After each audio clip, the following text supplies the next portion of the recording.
জলবায়ু পরিবর্তনের ভয়াবহ প্রভাব যেন চোখে আঙুল দিয়ে দেখিয়ে দিল এবারের গ্রীষ্ম।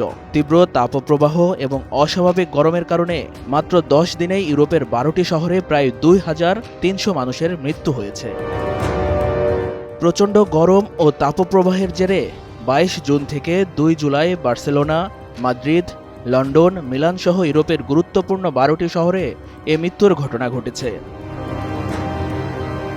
লন্ডন ভিত্তিক 2 প্রতিষ্ঠান ইম্পেরিয়াল কলেজ এবং London school of hygiene and tropical মেডিসিনের বিজ্ঞানীদের এক গবেষণা গ্রন্থে উল্লেখ করা হয়েছে এই তথ্য। সংবাদ মাধ্যম রয়টার্স জানিয়েছে, গবেষণাপত্রটি প্রকাশিত হয়েছে মঙ্গলবার 8 জুলাই। গবেষকদের মতে সরাসরি দাবদাহের কারণে মৃত্যু হয়েছে অন্তত 1,500 জনের। বাকিরা আগে থেকেই নানা জটিল রোগে আক্রান্ত ছিলেন, সাথে তীব্র তাপপ্রবাহ তাদের মৃত্যুর অনুঘটক হয়েছে।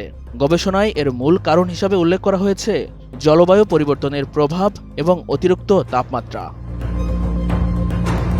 গবেষণায় দেখা গেছে চলতি বছরের জুন মাসের মাঝামাঝি থেকে জুলাইয়ের শুরু পর্যন্ত ইউরোপ জুড়ে ভয়াবহ তাপপ্রবাহ বয়ে গেছে। শীতল জলবায়ুর জন্য পরিচিত ইউরোপে সেই সময় তাপমাত্রা 40 ডিগ্রি সেলসিয়াস ছাড়িয়ে যায়, যা স্বাভাবিকের চেয়ে 4 ডিগ্রি বা তারও বেশি।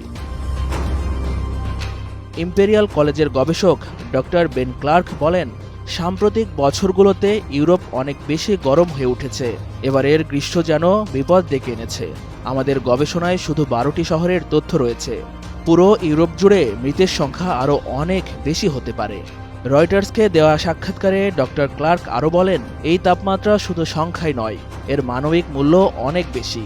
অনেক সুস্থ মানুষ গরমে অসুস্থ হয়ে পড়েছেন, হাসপাতালে ভর্তি হয়েছেন এবং অনেকে প্রাণ হারিয়েছেন।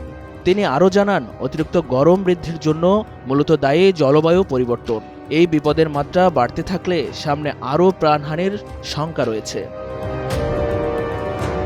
এদিকে ইউরোপের আবহাওয়া পর্যবেক্ষণ সংস্থা কোপার্নিকাস ক্লাইমেট চেঞ্জ সার্ভিস বুধবার তাদের মাসিক বুলেটিনে জানায়, 2023 এবং 2024 সালের মতো 2025 সালেও জুন মাস ছিল ইতিহাসের উষ্ণতম মাস।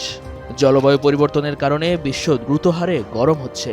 এই ধারা যদি চলতে থাকে তাহলে ইউরোপে আরও ঘন ঘন তাপদাহ দেখা যাবে এবং যার বিপরীতে প্রাণহানি বাড়তেই থাকবে।